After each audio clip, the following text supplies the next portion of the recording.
Hello students, I hope my previous videos were very helpful for you all. If you require any changes, do let me know, do comment so that I can make other videos according to your will, according to your requirement. Okay, so today I'm going to start with the second chapter of Flamingo book, and the topic is Lost Spring. Before we understand the topic, let me discuss the second word, that is spring. Now students, here spring is associated with childhood. Just like spring season is the phase of the nature when flowers bloom, when there is utter growth, when there is renewal. Okay? Similarly, childhood is the time when a child blooms physically, emotionally, socially, and mentally. Okay, but in India they live in poverty and childhood is lost in exploitation. Now why this happens, we will find out. So I guess you must have understood the word spring's meaning, so you can make out what is the meaning of the title Lost Spring. Let me tell you, it says lost childhood. Okay, lost childhood, lost spring season which is very colorful, which is full of fragrance, which is full of freshness, which is full of growth. That is the phase which our children, okay, or not only our children but the children of entire globe who are into child labor, who are working under some master, okay, they lack this special phase of their life. They are not able to play, they are not able to play with their friends, they are not able to have good time with their families. Okay, so we are including everybody, every children rather, who are not able to avail this wonderful phase of their life because of poverty. Poverty is the core reason of child labor, and till now we are not able to eradicate it. So many organizations have come into scene to help them out, but they are not able to eradicate totally. I'll discuss which all organizations had taken steps and what are the reasons that it is not being cured right from the root. Okay, so for that, please be with me and see this video properly.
Students, we will find the answer in this story. But before that, let us talk about the writer Anees Jung. She was born in the year 1944, and she has written so many articles. She had also been columnist, she had also been a journalist, and she had worked for Times of India, Youth Times section, and she became very famous by writing Unveiling India. Here, she revealed the true picture of India, and the same she does in this particular title as well, Lost Spring. So let us find out what are her views. Students, I am talking in details about this particular topic because It will help you out in writing article on child labor as well. Okay, so please be patient. All right, let me discuss the child labor population in entire globe. According to research work, 61% of child labor is in Asia continent and 32% of child labor is in Africa. Then 7%, which is the least population of child labor, it is in Latin America. Now, it's not that we did not make any rules and regulations against child labor. We have made. Okay, there is an organization called ILO, International Labour Organization, an United Nations agency which was established in the year 1919 to look after the financial and physical health of children. Okay, not only that, there is another organization, International Program on the Elimination of Child Labor. This also works for the benefit of child labor. There is another organization, International Initiative to End Child Labor, IIECL. Okay, so all these are organizations which are working against child labor, and let me tell you, it helped as well. In the country called Prussia, in the year 1839, excuse me, in the year 1839, the working hours of children were decreased. In the year 1839, again, Britain enacted factory laws. In the year 1841, France also passed a law against child labor. Then in 1938, USA had passed Fair Labor Standard Act.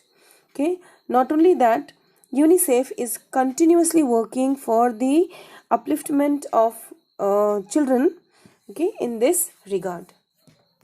In India as well, we have different laws, different articles which goes against child labor, and the first was passed in the year 1986. Then Article 21A, it talks about right to education of children. Article 24, it talks about prohibition of employment of children in factories, etc. Article 39, it talks about overall health of workers. And not only that, International Labour Organization, ILO, it also interferes in the matter of child labor in India as well. So there are many laws, there are many punishments. Even then, child labor is flourishing. Why? We will try to find out the reason. Let's start this story by discussing the theme first. The topic Lost Spring, it deals with forced laborers because they are extremely poor, because they are into grinding poverty, they are not able to think about any other option. And let's move to the point 2, which is connected with point number 1. Because they are very poor, they cannot think of education. They'll think about survival. Every day they earn and they leave. If they skip their hard work for just a day, then there will be a problem for not only that particular child but to entire family. Therefore, these 2 points are interconnected. Let's move to the third one now. Exploitation of elite class. Elite class, who are very rich class of the society, who are in the upper strata of the society, they are exploiting these workers because they don't have any option, because they cannot go for other opportunity, better opportunity. They are being, they mold the rules and regulations according to their benefit. And another topic they is get commission from elite class, and they, in greed, they forget that for what purpose they are selected by common people. And therefore, in order to make them sensitive towards small children who are working in the factory, this chapter is written. And it is not only for the people who are rich, or it is not only for the politician, but it is for us also, because if they cannot do, we can do something for them, then we should proceed ahead. Let's talk about the last point, last theme, and that is to break the shackles, to break the confinement, to break the locked door. Now, it can be possible through education. They should be provided with education, and for that, government has taken numerous steps. Now, it is our duty to take them out. If society will question, like we who are living in society, if we will question that why person's child is not going to the school, certainly they will send them to school, because in the school everything is provided: midday meal, books, dresses, and everything that that a child requires. Students, here we in our syllabus we have two stories from the collection of stories by Anees Jung. And first story talks about Sahib Alam's life, who is from Bangladesh, migrated to India. And story 2 is about Mukesh, who is from Firozabad of India itself. Let's start with the first story now. And here we find interaction between Anees Jung with Sahib Alam, who is a rag picker. Story 1, the title is Sometimes I Find a Rupee in the Garbage. Why do you do this? I ask Sahib, whom I encounter every morning scrounging for gold in the garbage dumps of my neighborhood. Sahib left his home long ago. Set amidst the green fields of Dhaka, his home is not even a distant memory. There were many storms that swept away their fields and homes. His mother tells him that's why they left, looking for gold in the big city where he now lives. Students, here we get to see the speaker Sahib Alam. He is into rag picking, and it is a habitual action of this little boy.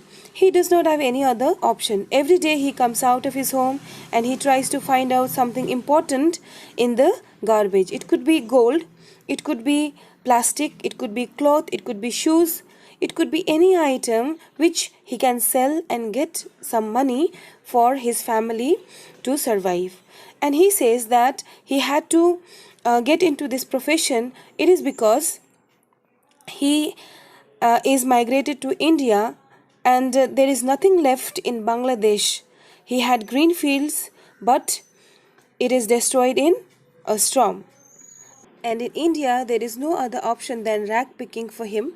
Therefore, he is compelled to do this.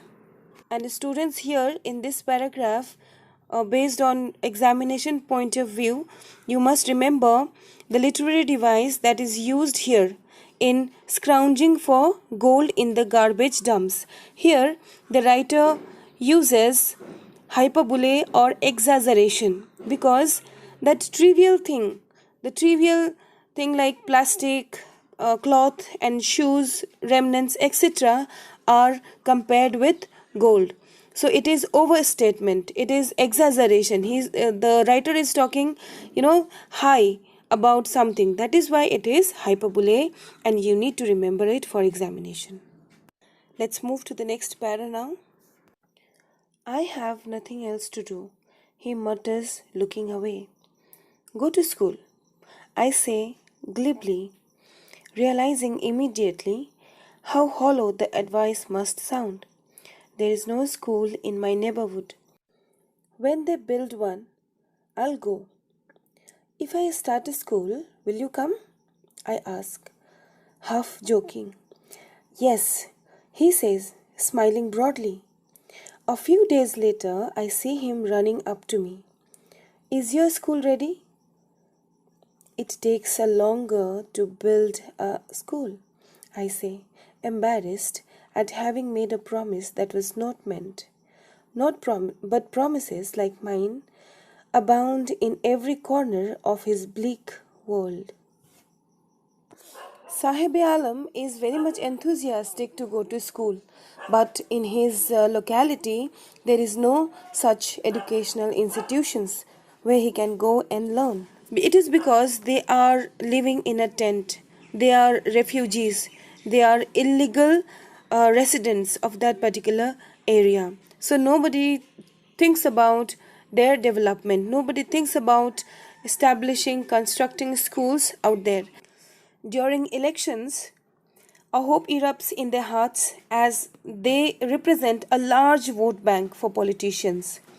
It is again time for free gifts as baits, like small uh, baits like gamchas, money, food packets, etc. are given, and politicians make promise that educational hubs will be constructed and their condition will be uplifted. They will be given employment.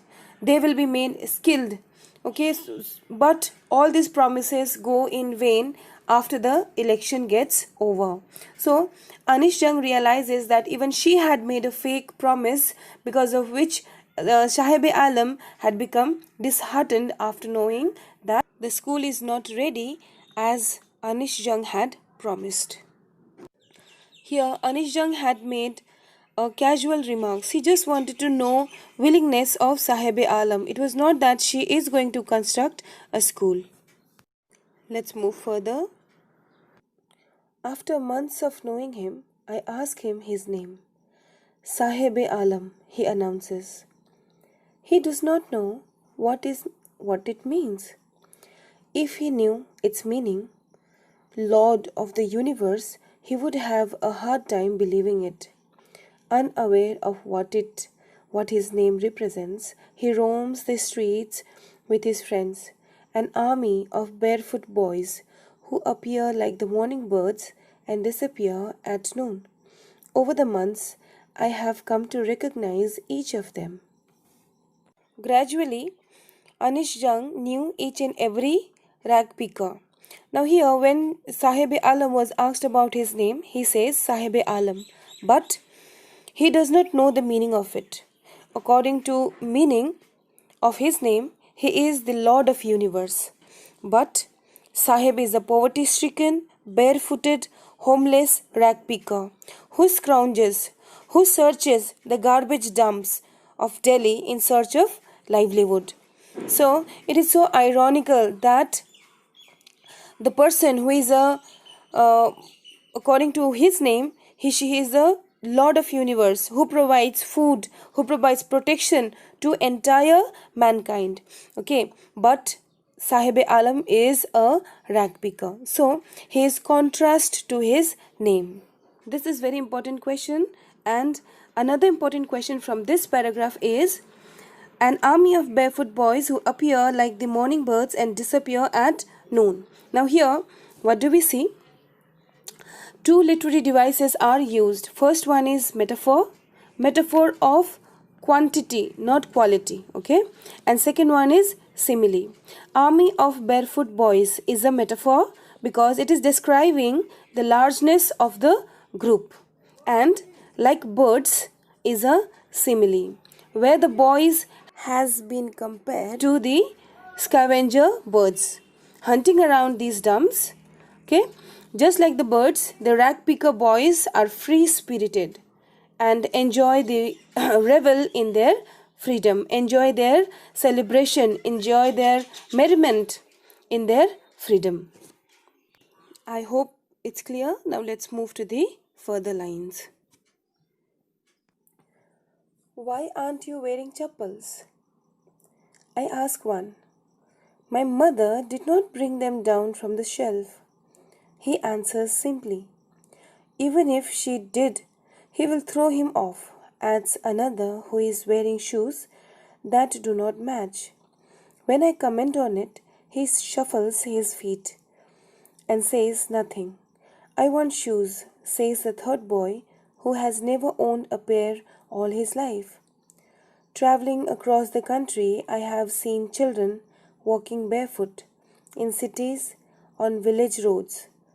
It is not lack of money, but a tradition to stay barefoot is one explanation. I wonder if this is only an excuse to explain away a perpetual state of poverty. This particular paragraph shows us that poverty is everywhere, be it town, be it village, everywhere. And small children, they want to conceal their poverty by saying that it is a tradition. It is a tradition to remain barefoot, whole day. And we know that it is forced necessity because they are in abject poverty, they are in grinding poverty, therefore they are not able to come out of it. They don't have any other opportunities to give up this life and move to another for better living conditions. Let's see the next paragraph now. I remember a story a man from Udupi once told me. As a young boy, he would go to school past an old temple where his father was a priest. He would stop briefly at the temple and pray for a pair of shoes. 30 years later, I visited his town and the temple, which was now drowned in an air of desolation. In the backyard where lived the new priest, there were red and white plastic chairs.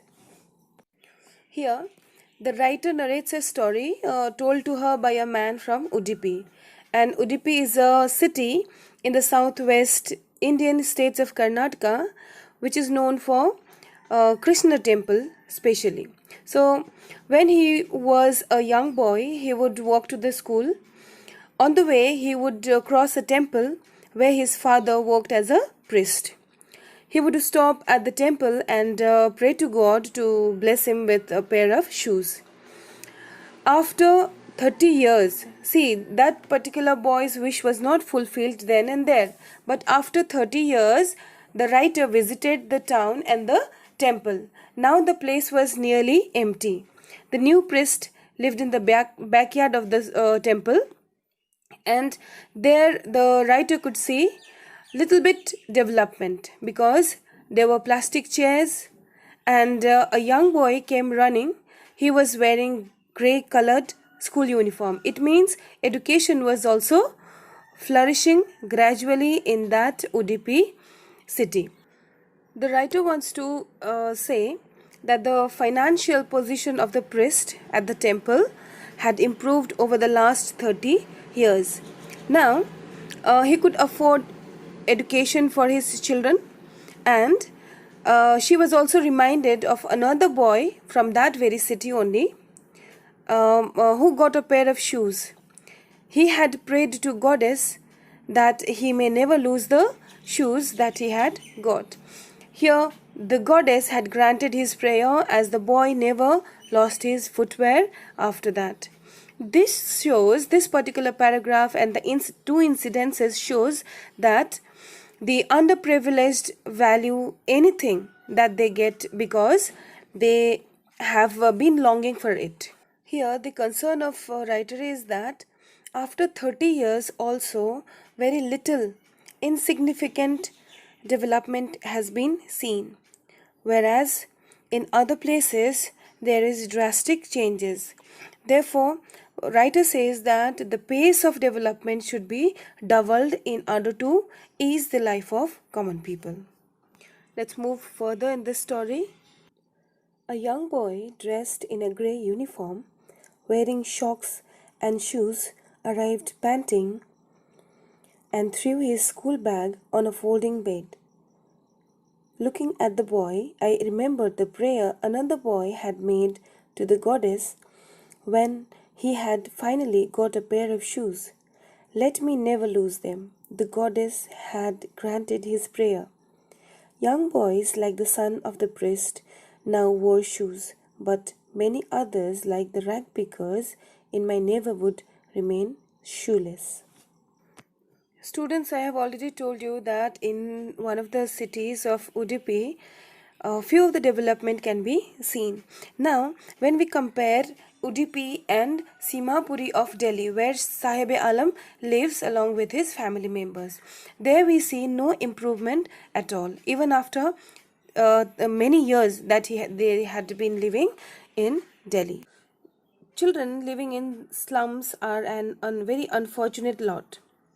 They are born to destitute refugee parents. Then these children grow up in makeshift, in tarpaulin roofs, where there is no proper drainage system, where there is no nutritious food. Okay, and every day Every day they are struggling for survival in the midst of want and hunger, and they take to picking rags at a very early age, which destroys their physical health as well. Students, the video is too lengthy, therefore I'll continue with this story in my next video. Thank you.